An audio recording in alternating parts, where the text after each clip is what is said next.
با توجه به معنای دفاع مشروع در حقوق داخلی و حقوق بین‌المللی، آیا اقدامات ایران در طی این جنگ 12 روزه بر علیه رژیم صهیونیستی آیا دفاع مشروع بوده یا خیر؟ معرفی ایران به عنوان یک قدرت در منطقه بوده. بسم الله الرحمن الرحیم. خدمت آقای بهروز عباسی هستیم، دادستان دادسرای عمومی و انقلاب زنجان. بسم الله الرحمن الرحیم. همونطور که استحضار دارید، در طول این 12 روز حمله نظامی و جنایاتی که رژیم صهیونیستی نسبت به کشورمان، مردممان مرتکب شد، من جمله مصادیق بارز جرایم بین المللی به ویژه تجاوز ارضی و جنایات جنگی بود. در پی این حمله رژیم کودککش متاسفانه حدود 935 نفر از عزیزانمون، فرماندهان ما، دانشمندان عزیز ما، مردم عزیز ما به شهادت رسیدند.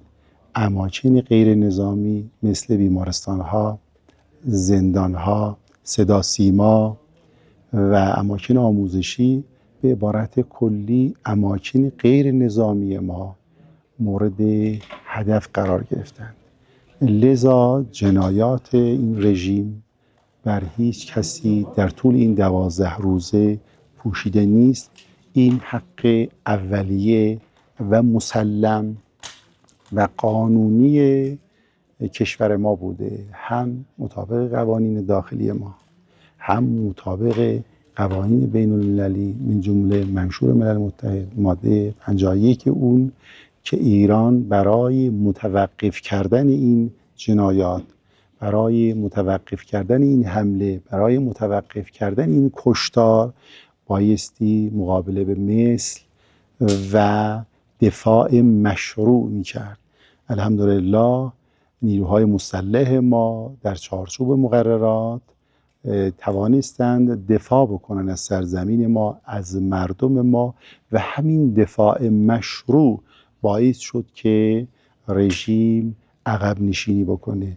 بی تردید اقدامات کشور ما اقدامات در راستای دفاع مشروع بوده، هم قوانین داخلی هم قوانین بین المللی بر این موضوع صحه میذاره. ولی حملات و جنایات و یورش نظامی رژیم صهیونیستی مصداق تجاوز ارضی، مصداق جنایات جنگی هست که بایستی پاسخگوی اون جنایات و اون اقدامات باشه.